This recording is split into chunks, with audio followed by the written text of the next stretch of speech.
하나님의 말씀은 디도서 3장 9절부터 15절 마지막 절 말씀까지 보겠습니다. 디도서 3장 9절부터 15절 제 성경 350페이지에 있습니다. 이 디도서는 바울이 그레데 섬에 세운 교회와 그리고 또 주변 교회 그리고 그 교회의 담임 목사인 젊은 교육자 디도를 통해서 교회의 부족한 일을 질서 장로를 세우고 또 교회의 부족함을 바로 잡기 위해서 이 편지를 썼습니다. 이제 오늘 우리가 디도서를 마칠 텐데요. 디도서는 크게 두 가지의 목적을 가지고 있습니다. 첫 번째는 질서, 리더십을 세우는 것이었습니다. 그래서 특별히 장로를 세우는 일에 있어서 교회의 리더십, 그러니까 교회의 기초를 세우기 위해서 장로를 세워야 됐고, 그리고 교회의 조직을 세워나가야 될 영적인 리더들을 세워야 할 그러한 목적을 바울이 열거를 했습니다. 우리가 살펴보았지만 바울은 그 리더로 세움을 받을 우리 교회 같은 경우는 이제 부장단들이겠죠. 렉터. 이 부장단들이 특별히 두 가지를 바울이 강조를 했습니다. 첫 번째는 복음이 아닌 허탄한 것들, 그런 것들은 이 유대인들의 허탄한 이야기, 어떤 유대인들의 어떤 전설, 또 거짓 선생들의 가르침, 이러한 것들이 이 교회와 성도들을 어지럽히는 것들을 경계하라라고 말씀하셨어요. 며칠 전에 그 넷플릭스에 그 방주라는 그 영화가 올라왔는데 그 영화를 대충 보니까 아주 성경적인 것 같지만 여러분들이 그러한 것들을 보실 때 이게 허탄한 그 전설 또 어떤 그 뉴에이지라든지 사이언스 릴리전이라든지 거기에 뭐 네피림이라든지 뭐 거인에 대한 이야기, 하나님이 창조하지도 않은 창조에도 없는 그러한 피조물들의 거짓된 이야기들, 이 완전히 잡탕 짬뽕으로 섞여져 있는 내용이에요. 전혀 성경이 아닙니다. 여러분들이 그런 영상들을 보시면 모세가 노아가 나오고 함, 셈, 야벳이 나오고 뭐 성경의 인물들이 쭉 성경의 이야기들을 가지고 만들어서 전하는데 완전한 이 무신론자 어떤 그게 완전한 비성경적인 것을 너무 성경적인 것으로 꾸며놓은 이야기입니다. 그런 것들을 우리가 분별력 없이 그냥 보고 받아들였다가는 완전한 잘못된 비성경주의적인 그 하나님의 관념을 우리가 갖게 될 수 있어요. 그러니까 아무거나 우리가 보고 들으면 안 돼요. 그 당시에는 이 그레데 섬에는 유대인들이 들어왔고 그 유대인들의 전설, 족보, 그 유대인들의 그 유대 종교, 아직도 그 짐승 제사를 드려야 된다라는 그러한 그 이야기들, 그리고 뭐 절기를 계속 강조해요. 그 5대 구약의 5대 절기 다 폐지됐습니다. 우리는 5대 절기를 지킬 이유도 없고 유대인들의 그 절기를 따라서 우리가 신앙생활 해야 될 필요도 없어요. 우리 예수 믿는 저와 여러분들은 그 유대인들이 말하는 그 유대교의 전설과 이야기와 족보에 대한 이야기들, 유대의 문화, 종교, 그 유대인의 그 삶의 방식을 우리가 받아들이는 것이 예수 믿는 것과는 아무 상관이 없습니다. 그래서 당시에도 이러한 허탄한 믿음을 무너뜨리는 것들로 인해서 이 그레데 섬의 교회가 공격을 많이 받았어요. 유대인들에 의해서. 이것을 특별히 장로들, 교회의 리더들은 경계심을 갖고 복음이 아닌 것은 거절하라는 거예요. 그리고 두 번째는 이 도덕적인 해이를 조심하라라고 말씀하셨어요. 이 도덕적인 해이는 리더분들에게 있어서 경건한 지도력과 올바른 성경의 교리를 통해서 극복해 나가라라고 리더들에게 권면을 했습니다. 두 번째는 이 교도서는 2장에서 3장을 통해서 부족한 일을 바로 잡는 거예요. 교회에 1장 5절 말씀에 보면은 내가 이 편지를 쓰는 것은 내가 이 디도 너를 그레데에 남겨두고 이 편지를 쓰는 것은 남은 일을 정리하고 또 각성의 장로들을 세우게 하려 함이라라고 말씀하셨어요. 그래서 이 부족한 일을 우리가 바로 잡고 또 교회의 질서를 바로 세우기 위해서는 우리 시니어 남성, 여성 성도님들을 향해서 또 젊은 여성과 남성 성도들을 향해서 또 고용주와 고용인의 관계에 있는 높은 자리와 아랫자리에 있는 이 위치에 있는 성도들을 향해서 우리 구주 예수 그리스도의 교훈을 빛나게 해야 된다라고 2장 10절에 그 목적을 말씀하셨어요. 그 구주 예수 그리스도의 교훈을 빛내게 하는 것은 우리에게 있는 이 교훈은 복스러운 소망이다. 저와 여러분들이 믿는 예수 그리스도에 대한 진리는 이것이 진짜 참 복스러운 것이고 그 복된 소망이라고 믿으라는 거예요. 왜 그렇습니까? 그 이유를 3장 5절부터 7절에 쭉 설명했는데 이 3장 5절로 7절 말씀은 이 신약 성경의 복음에 대해서 이 짧은 절이지만 너무나 명백하게 복음이 무엇인지를 가르쳐주는 구절이에요.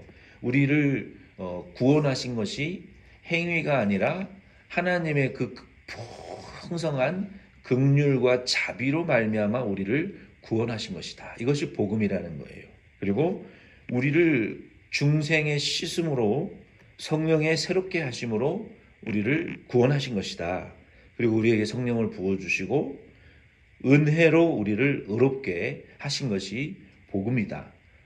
이와 같이 우리를 긍휼로 택하시고 중생의 씻으심과 성령의 새롭게 하심으로 우리를 의롭다, 행위가 아니라 이렇게 의롭다 하신 목적은 무엇을 우리에게 주기 위함이라고 우리가 디도서를 통해서 배웠습니까? 3장 5절로 7절에 우리를 하나님의 나라의 유업을 얻게 하사 영생의 유업, 하나님 나라의 천국의 소망, 상속자가 되게 하기 위해서 우리를 그와 같이 이 복음의 교훈을 우리에게 주셨고 그 교훈을 빛내게 하는 자가 되게 하셨다라고 말씀하셨어요. 이렇게 교회의 리더들과 전체 성도님들을 향해서 리더로서 교회의 행정과 질서, 영적인 질서를 바로 세우기 위한 내용들을 자격을 열거하고 그리고 복음이 무엇인지 우리에게 말씀하신 다음에 그리고 이제는 교회 전체를 향해서 바울이 이제 마지막으로 권면하는 말씀이 3장 9절로 15절 말씀이에요. 이 내용은 1장 13절과 16절 내용과 중복이 되는 내용도 있는데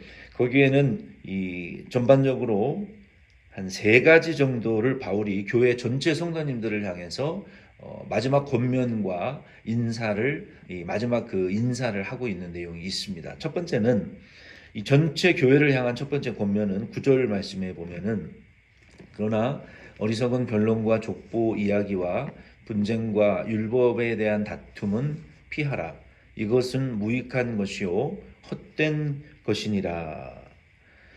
9절로 첫째 말씀에 보면은 9절로 11절에 무익하고 헛된 다툼을 피하라라고 말씀하셨어요. 앞에서 이미 말씀드렸던 그 유대인들의 잘못된 그 이단, 유대교는 이단입니다. 가장 무서운 이단은 무슨 컬트나 뭐 시한부 종말론 이런 이단도 무섭지만요. 그 여호와의 증인들, 말일성도 예수 그리스도교 그리고 유대교, 이 몰몬교 이게 이단인지 아닌지 모를 정도로 우리가 믿는 그 하나님에 대한 믿음이 비슷해요, 그들이. 그리고 구약 성경도 공유를 하고 있어요. 그래서 비슷한 것 같은데 예수를 믿지 않고 유대인들은 이 구약 성경의 내용을 하나님을 믿는 것 같은데 그들은 몰몬이라는 그 이단의 계시를 받은 그 성경이 또 따로 있어요. 그리고 이 카톨릭도 마찬가지예요. 이 하나님도 믿고 예수도 믿고 성령도 부르는데 그들은 외경을 믿습니다. 외경이라는 것은 이 66권 성경이 아닌 또 다른, 예수님께서도 이미 복음서에 말씀하셨잖아요. 이 외에 예수님이 행한 너무나 놀랍고 엄청난 기사와 이적들이 여기에 기록될 수 없을 만큼 많이 행하셨다. 그러나 그 중에 66권 성경 안에 기록된 것만 우리가 이 성경으로 우리가 믿고 받아들이는 이유는 그거 필요 없다는 거예요. 그것이 예수 그리스도의 십자가와 부활의 사건을 증거하는데 도움이 안 되기 때문에, 우리가 감당할 수 없는 것도 있기 때문에 그것은 기록하지 못하게 했고 성경으로 받아들여지지 않게 정하셨는데, 카톨릭은 그것을 다 끌어다가 노스트라다무스도 끌어다가 말하고 세속적인 예언가들의 이야기도 말하고 성경이 아닌 것들에 대한 이야기들을 너무너무 많이 끌어들여서 성경을 뒤죽박죽으로 이 논쟁과 혼란을 가중하는 일들을 하고 있잖아요. 여호와의 증인들은 하나님을, 유대교의 하나님을 믿지만 그들은 성령을 부정하는 자입니다. 성령을 부정하는 자는 예수 그리스도의 십자가와 부활을 부정하는 자들이에요. 그렇기 때문에 이단인 거예요. 카톨릭도, 몰몬교도, 마릴송도, 예수 그리스도교도, 뭐 제7일 안식교도 비슷한 것 같지만 예수와 성령을 부인하는 자들, 가장 지독하고 무서운 이단 중에 한 가지 그런 자들입니다. 그래서 이러한 그 무익하고 헛된 것들에 대한 다툼을, 아예 논쟁을 하지 말라는 거예요. 디모데 후서 2장 14절로 19절 말씀에도 보면은 심지어 어떻게까지 하라고 했냐면은 그들을 집에 들여놓지 말라 그랬어요. 이게 굉장히 중요한 말이에요. 집에 그 이단자들을, 그게 가족이 됐든 친족이 됐든 이웃이 됐든 누가 됐든 그 사람들이 집에 왕래하기 시작하면은요, 나와 친밀한 관계를, 교제의 관계를 여러분 맺기 시작하잖아요. 그러면요, 우리의 양심이 더럽혀져요. 그들에 의해서 물들어져요. 왜? 바울이 롯이, 그 아브라함과 롯이 소돔 고모라의 죄로 인해서 마음이 상해지고 더럽혀졌다라고 성경이 말했거든요. 우리가 그러한 것들을 자꾸 한두 마디씩 듣고 우리가 알지 못했지만 그들이 마음으로 의도를 가지고 하는 말들을, 툭툭 던지는 말들과 대화들을 우리가 듣다 보면은 그게 우리 마음에 들어와요. 어느 순간에 자연스럽게 그냥 묻어져요. 그리고 그것이 어느 순간에 우리 안에 길가에 뿌려진 씨와 같이 어느 일정 기간 동안 잘못된 진리가 우리 안에서 뿌리를 내리고 싹이 나아지게 되면 그 뿌리를 뽑아내는데 오랜 시간이 걸린다는 거예요. 그래서 그러한 자들과 말을 하지 말고, 그들을 마음에 들이지 말고, 집에도 들이지 말고, 그들과 이 마음을 주고받으면서 그러한 대화 속에서 묻어나는 잘못된 그 진리의 씨앗들이 우리 속에 들어오도록 허락하지 말라는 거예요. 그래서 이 여호와의 증인이라든지 마릴성도 예수 그리스도교들은 아직도 가가, 호호 방문하면서 이 집에 들어와서 전도하려고 하는 이유가, 일상 속에서 그들에게 어떻게든 씨를 뿌리려고 하는 거예요. 이단의 이 잘못된 진리의 씨를. 그게 강력한 힘을 가지고 있다는 것을 그들은 알고 있어요. 그래서 바울은 이미 우리에게 그들과의 이 마음의 교제를, 이 친밀함을 갖지 말라라고 우리에게 경고하는 거예요. 그들이 얼마나 집에 들어와서 서로 마음을 주고받을 때 나누는 그 이단의 그 진리의 씨앗이 강력하냐면 악성 종양이 퍼져 나감과 같다라고 디모데후서 2장 14절로 19절에 말씀했어요. 그래서 바울이 너는 디도에게도 말한 것처럼 너는 그걸로 이 일을 기억하게 하여 말다툼을 하지 말라고 하나님 앞에서 엄히 명하라. 이는 유익이 하나도 없고 도리어 듣는 자들을 망하게 함이라. 너는 진리의 말씀을 옳게 분별하며 부끄러울 것이 없는 일꾼으로 인정된 자로 자신을 하나님 앞에 드리기를 힘쓰라. 망령되고 헛된 말을 버리라. 그들은 경건하지 아니함에 점점 나아가니 그들의 말은 악성 종양이 퍼져나감과 같은데 그 중에 후메네오와 빌레도가 있느니라. 진리에 관하여는 그들이 그릇되었도다. 부활이 이미 지나갔다 하므로 어떤 사람들의 믿음을 무너뜨리느니라. 이거 보세요. 하나님이 그 부활이 이미 지나갔다. 우리가 코비드 왔을 때 뭐라고 그랬습니까? 예수님이 곧 재림한다 그랬잖아요. 그래서 전쟁이 일어나가지고 세상이 망한다고 전쟁 비상 양식을 비축하려고 하던 사람들 지금 얼굴 빳빳이 들고 똑같이 돌아다녀요. 콜로라도 안에서. 그분들이 그냥 우리가 듣고 넘어가야 될 것이 아니라 부활이 이미 지나갔다라고 하는 것은요. 성경을 무너뜨리는 것이고 하나님을 무시하는 태도, 악성 종양과 같은 존재들이라는 거예요. 우리의 믿음을 온통 무너뜨리는 자들을 그냥 대수롭지 않게 여러분 대하지 말고 그들과 교제하지 말라는 거예요. 왜? 진리를 무너뜨리는 자들이잖아요. 그게 보통 일이 아니라는 말이에요. 아니면 말고 그렇게 예수 믿는 자들과 교제하지 말라는 거예요. 하나님을 우습게 하는 자들이에요. 그런 자들은. 바울은 그러한 자들이 교회 안에 악성 종양과 같은 자들이라고 말했어요. 그들의 심지어 이름까지 공개적으로 후메노와 빌레도라고 명명하지 않았습니까? 이 정도로 심각한 태도로 하나님의 말씀의 교훈을 함부로 무너뜨리는 자들, 함부로 예언이라고 말하는 자들, 그들을 조심하라는 거예요. 악성 종양과 같은 자들이라는 거예요. 그러한 경계심을 갖고 인정으로는 인사를 하죠. 교제를 하죠. 그러나 마음으로는 그들의 교훈을 받지 말라는 거예요. 성경이 아니기 때문에. 그런 태도를 우리가 단호한 태도를 인정을 초월하는 태도를 가질 수 있어야 된다는 거예요. 그래서 그들은 스스로 이 부패하여 정죄를 받는 자들이기 때문에 요한 2서 1장 10절로 11절에 인사도 하지 말라고 사도 요한은 단호하게 말했어요. 그 사랑의 사도가 인사도 하지 말라. 입만 열면 사랑만 말하던 사도가 그 이단자들과는 인사도 하지 말라. 이 정도로 단호한 태도를 취하라고 말했어요. 어떻게 인사를 안 합니까? 그것은 무슨 말이에요? 마음으로는 한순간이라도 그들의 진리를 인정하지 말고 받아들이지 말라는 것이죠. 그리고 그 적은 누룩이 내 마음에 들어오면 우리의 가정이 썩어 나가고 우리 교회 안에 들어오면 우리 교회가 썩어 나가기 때문에 누룩과 같이 그것을 일철 받아들이지 말라는 거예요. 그래서 우리는 이 사도신경 이 교리를 우리는 믿는 자들입니다. 그 교리에 위배되는 것은 우리가 받아들일 수 없어요. 삼위일체 하나님, 우리가 그 중에 한 분을 부인하는 거, 그거는 역사적으로도 가장 강력한 이단들이에요.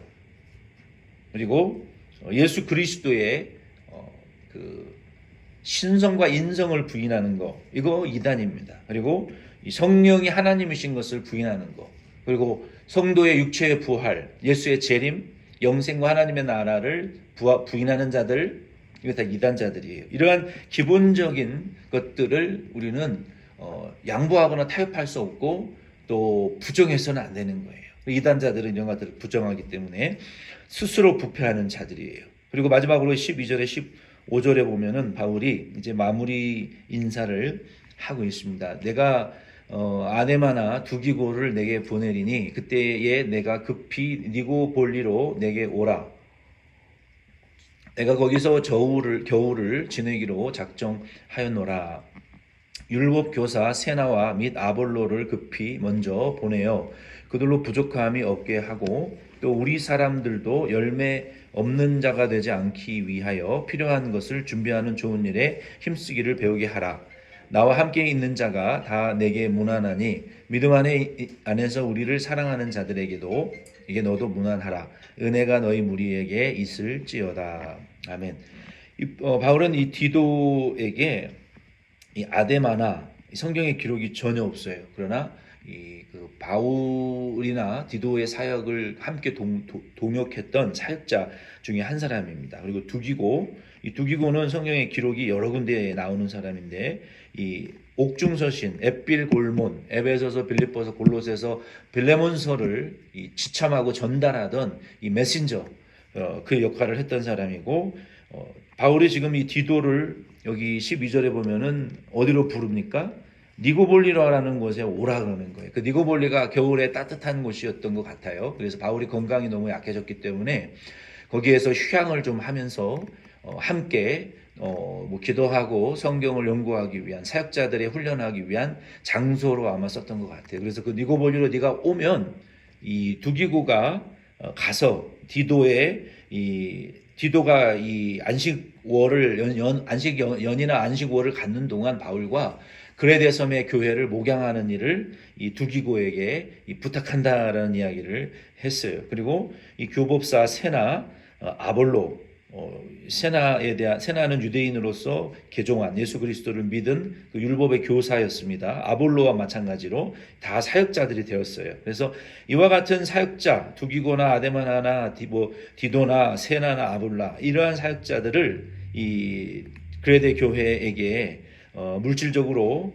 그들이 부족함이 없이 잘 대접해 줄 것을 부탁했어요. 그러면서 바울이 이 사역자들에 대한 대우를 잘 하는 것은 여기에 12절로 14절 말씀에 보면은 열매를 맺는 일이다라고 말했어요. 여러분, 우리가 열매를 맺는다는 것은요, 씨를 뿌리는 일과 그것을 물을 주고 잡초를 뽑으면서 가꾸어 주는 일이 있고, 그 열매는 최종 단계입니다. 그래서 우리가 헌금이라는 것은요, 열매의 단계예요. 근데 열매의 단계에 이르기 위해서는 심어야 되고 가꾸는 수고가 함께 필요한 거예요. 그래서 우리가 성도들이 이 헌금을 하시는 분들은 이 씨를 뿌리는 것과 가꾸는 것을 다 하신 분들이에요. 그리고 최종적으로 열매를 거두는 거예요. 열매는 나에게 종자 씨를 주는 것이고, 그리고 그것을 팔아서 내가 유익을 볼 수 있는 결과물입니다. 그래서 우리가 하나님 앞에 드리는 헌금이라는 것은 여러분들이 그렇게 생각하셔야 돼요. 씨를 심는 수고, 그리고 그것을 가꾸는 수고를 했기 때문에 그것이 열매가 맺혀졌을 때 그 열매에 대한 하나님의 일하셨다, 하나님이 내게 결과를 주셨다에 대한 인정이고, 그리고 이것을 내가 하나님이 주신 것에 대한 내 인정과 믿음의 원리로서, 씨앗으로서 하나님 앞에 드리는 그 최종적인 열매라고 생각하셔야지, 앞에 단계를 다 생략하고 심고 가꾸고 그리고 결과의 인정을 하나님 앞에 드리는 것을, 우리가 이 과정을 다 알면서 드리는 것이 열매예요. 그래서 이 성숙한 성도들은 그래서 그 열매를 하나님께 드릴 수가 있는 거예요. 그러나 이 성숙하지 못한 성도들은 심는 것도 모르고 가꾸는 것도 몰라요. 그저 드려야 되는 것만 알고 있기 때문에 못 드리는 거예요. 그러나 하나님은 심게 하신 분도 하나님이시고, 가꾸어서 자라게 하시는 것도, 잘되게 하시는 것도 하나님이시고, 열매 맺혀지게 하는 것도 하나님이시라는 것을 아는 성도는, 아, 이거 하나님이 하신 것이구나, 이것을 인정하고 하나님 앞에 드릴 수가 있는데, 이 성숙하지 못한 성도는 이 앞에 과정을 딱 잘라먹고 모르기 때문에 그걸 할 수가 없는 거예요. 바울이 이러한 사역자들이 사역을 하는 동안, 또 안식년과 안식월을 바울과 함께 모여서 세미나를 하는 동안 그들의 경제적인 부족함 없도록 그들을 지원하라라고 하는 것은 그게 성도가 해야 될 열매라고 바울이 가르쳤어요. 그러니까 우리 덴버시원 장로교회는 성숙한 성도님들이 다 되셔서, 아, 이게 열매를 맺는 일이구나, 하나님 앞에, 이렇게 생각하시고 하나님 앞에 헌금하시고 드리시기를 부탁을 드립니다. 그리고 바울은 두 번째, 그 하나님 앞에 드리는 헌금이라는 것은 좋은 일에 힘쓰는 것을 배워야 된다라고 바울이 말했어요. 또 우리 사람들도 열매 없는 자가 되지 않게 하기 위하여 필요한 것을 준비하는 좋은 일에 힘쓰기를 배우게 하라. 이게 우리 성도님들은 하나님 앞에 헌금 드리는 것이 좋은 일을 위해서 힘쓰는 것이구나. 그리고 이것은 배워야 된다라고 성경은 말하고 있어요. 자발적으로 알아서 하는 거예요. 헌금은. 하나님 앞에 드리는, 오늘 아침에 나와서 새벽에 기도하시는 것도, 이것도 헌금과 똑같은 하나님 앞에 내 몸이 living sacrifice, 내 몸을 희생해서, 내 잠과 시간과 체력을 희생해서 하나님 앞에 드리는 헌물입니다. 우리의 몸의 헌물이에요. 내게 건강을 주셨고 지혜를 주셨고 일할 수 있는 건강과 자유와 내 몸의 건강을 허락하신 하나님, 내 몸의 10의 1조를, 내 시간의 10의 1조를, 내 생명의 10의 1조를 당신이 주인이니 당신이 주인인 것을 새벽 예배로 인정해 드립니다 라고 드리는 것이 새벽 예배예요. 내게 물질을 주신 하나님 앞에 이 돈의 주인이 당신임을 표시하는 것이 헌금이라는 거예요. 자발적으로.